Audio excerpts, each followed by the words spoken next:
Well, hey, in the shop today, I got my good buddy Matt Augusta from Steel Rubber Products. Matt, how you doing today? Great. Pleasure being here. Well, you know, as always, when you're here, we're going to talk about rubber. And you guys know a little bit about that, don't you? Yeah, that's about all I know. You've been doing this for a while, too. Right. We just ended our 50th year. Well, what are we going to talk about today? This looks like a back glass seal for something. This is a back glass seal for a 67 Chevy pickup.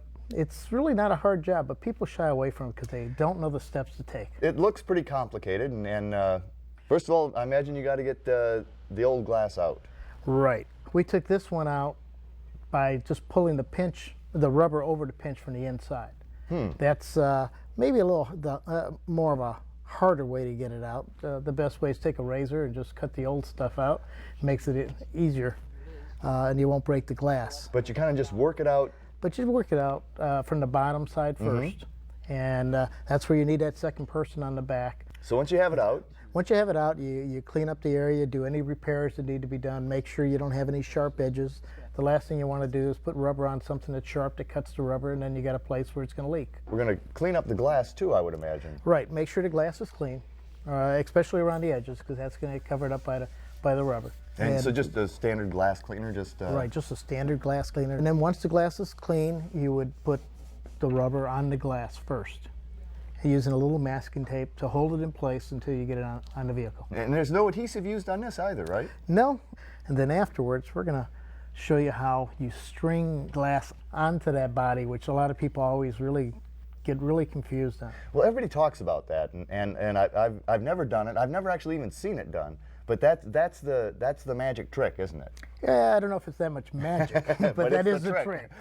And what you would do is you would start with the bottom center, using a cord, somewhere in the neighborhood of about 1/8 inch to 3/16 of an inch. Put it all the way around to where it crosses, and just tuck it in there.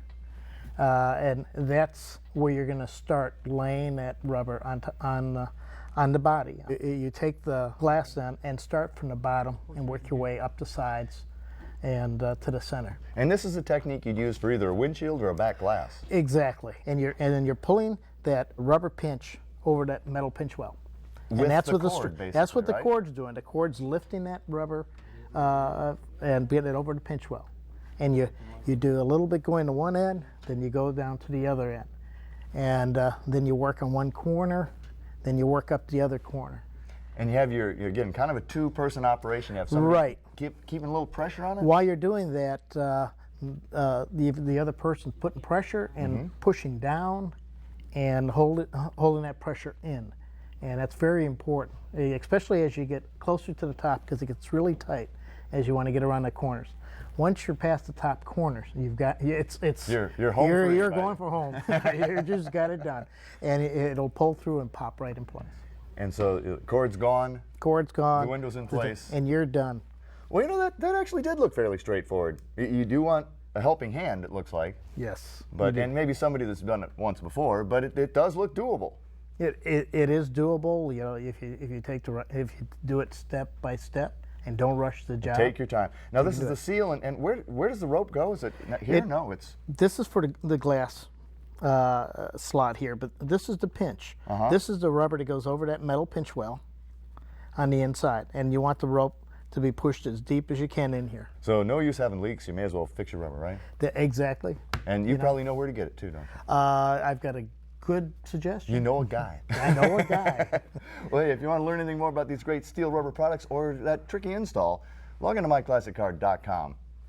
Maybe we should try this. You and me. You teach me, and then I'll become the teacher to somebody else, right?